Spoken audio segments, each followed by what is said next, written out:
अस्सलाम वालेकुम गाइस, एक बार फिर आपका होस्ट, आपका दोस्त इब्तिहाज स्टार्टअप वाला आपकी खिदमत में पेश। और आज काफ़ी अरसे बाद कोरोना की वजह से लॉकडाउन था, सिचुएशन थोड़ी सी क्रिटिकल थी, अभी भी क्रिटिकल है, लेकिन उम्मीद करते हैं कि इंशाल्लाह जल्दी हम इस सिचुएशन से निकल आएंगे। अब लॉकडाउन ओपन कर दिया गया मुकम्मल तौर पे, और मैं आज थोड़ी सी वॉक के लिए हमारे जो घर के करीब है, एक कह लें कि दो स्कूलों के दरमियान एक स्टेडियम टाइप बना हुआ है, देख सकते हैं आप इधर। आपको करवाता हूँ, ये सारा मैंने आपको गोल घुमाता हूँ, वहाँ पे आया हूँ और वॉक कर रहा हूँ। वॉक स्टार्ट किया मेरा, ये मेरा आफ्टर, जब मैं लॉकडाउन से पहले मेरी कोशिश होती थी कि मैं इस ट्रैक पे विज़िट करूं और वॉक करूं ताकि बॉडी फिट रहे। बॉडी फिटनेस के लिए मैं कोशिश करता हूं कि कुछ ना कुछ वॉक कर ली जाए। मैदे का इशू और बहुत से बॉडी के इशू रिजॉल्व हो जाते हैं इससे। अच्छा जी, आज जो टॉपिक मैंने डिसाइड किया है कि मैं आपको चीज़ें बताऊंगा, वो है बिलीफ सिस्टम। इंसान का बिलीफ सिस्टम कैसे काम करता है। इंसान का बिलीफ सिस्टम ऐसे काम करता है कि एक कहानी मैं आपको सुनाता हूँ, और हमारे बड़ों ने हमें सुनाई, और बहुत रियलिटी बेस इस कहानी में असर है। वो ये है कि एक मलाहा होता है, एक मछली पकड़ने वाला होता है। तो वो एक दरिया के किनारे पे मछलियाँ पकड़ रहा होता है, और जब वो मछलियाँ पकड़ रहा होता है तो वहाँ से वो काफ़ी देर का कोशिश कर रहा होता है, और एक शख्स उसे देख रहा होता है कुछ देर पहले। तो अचानक उसके हाथ में एक बहुत बड़ी मछली आती है।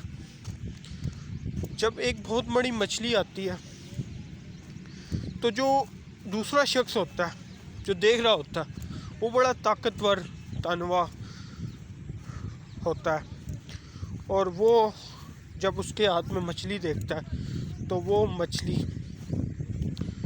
वो जाकर उससे खींच लेता है तेज़ी से। जिस शख्स ने मछली पकड़ी होती है वो बहुत ही कमज़ोर और तन्हा शख्स होता है, और जब वो तन्हा होता है तो वो उसे कुछ कह नहीं सकता उस ताकतवर शख्स को।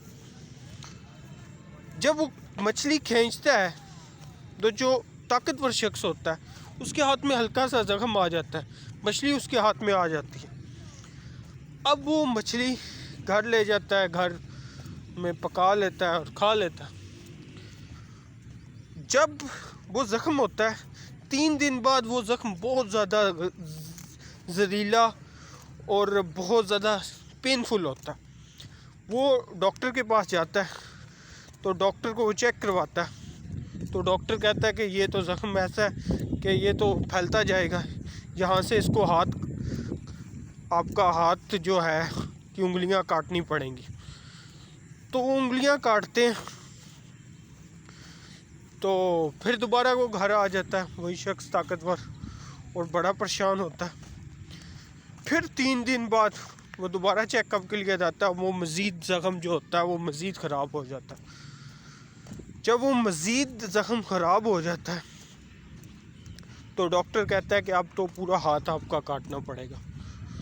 तो वो ताकतवर शख्स एक बार फिर परेशान होता है, देखता है, तो उसका हाथ फिर काटना मजबूरी बन जाती है, क्योंकि ज़ख्म बढ़ता ही जा रहा है, वो पूरी बॉडी को नुकसान देगा। वो हाथ काट देता है।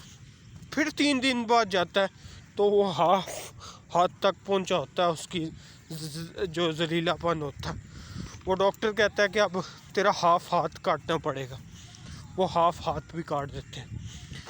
जब हाफ हाथ काट देते हैं, फिर 3 दिन के बाद रीचेक होता है, तो वो कहता है कि अब तो तुम्हारा पूरा हाथ काटना पड़ेगा।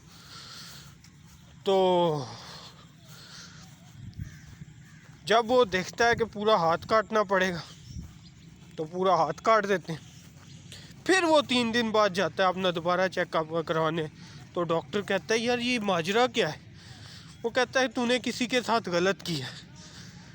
سوچ تو اس زخم سے پہلے کون سا ایسا کام کیا جس کی وجہ سے تیرے ساتھ ایسا ہو رہا ہے. یا آج تک میری زندگی میں ایسا کیس میرے سامنے نہیں آیا. تو وہ طاقتور شخص کہتا ہے کہ ہاں میں نے ایک کمزور شخص سے وہ پکڑ رہا تھا, اس نے مچھلی پکڑی. تو وہ سارا واقعہ اسے سناتا ہے ڈاکٹر کو. وہ ڈاکٹر کہتا ہے اس شخص کو ڈھونڈ اور اس سے معافی مانگ. تو جب وہ بھاگتا ہے ڈھونڈتا ہے, بڑا ڈھونڈتا ہے, 3-4 دن بعد وہ شخص اسے مل جاتا ہے. جب وہ شخص ملتا ہے تو وہ اس کے پاؤں میں پڑ جاتا ہے, تو اس سے معافی مانگتا ہے. وہ شخص اس کو دیکھ کے اوپر دیکھتا ہے, مسکراتا ہے اور کہتا ہے میں نے معاف کیا. تو وہ شخص کہتا ہے, طاقتور شخص, کہ تو نے ایسا کیا علم میرے اوپر کیا تھا, ایسی کیا بات کی تھی جس کی وجہ سے میرا یہ حال ہو گیا. تو وہ کہتا ہے کہ جب تو نے میرے سے مچھلی کھینچی تو میرے بچے بھوکے تھے, لیکن میرا بلیف سسٹم میرے خدا کے ساتھ بہت زیادہ یقینیت بہت زیادہ مضبوط ہے. وہ کہتا ہے کہ جب تو نے مچھلی کھینچی تو میں نے کہا کہ اے میرے رب, میں نے اوپر دیکھ کے یہ کہا اے میرے رب, اس نے مجھے اپنا مضبوطی دکھائی ہے, یا اللہ تو اسے اپنی مضبوطی دکھا.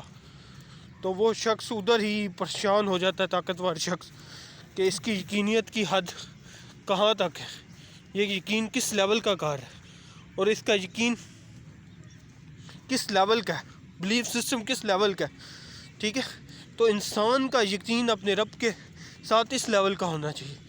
ٹھیک ہے, آپ کو مایوسی نہیں کرنی چاہیے, اپنے آپ پہ بلیو رکھنا چاہیے, اپنے آپ پہ, اپنے رب پہ.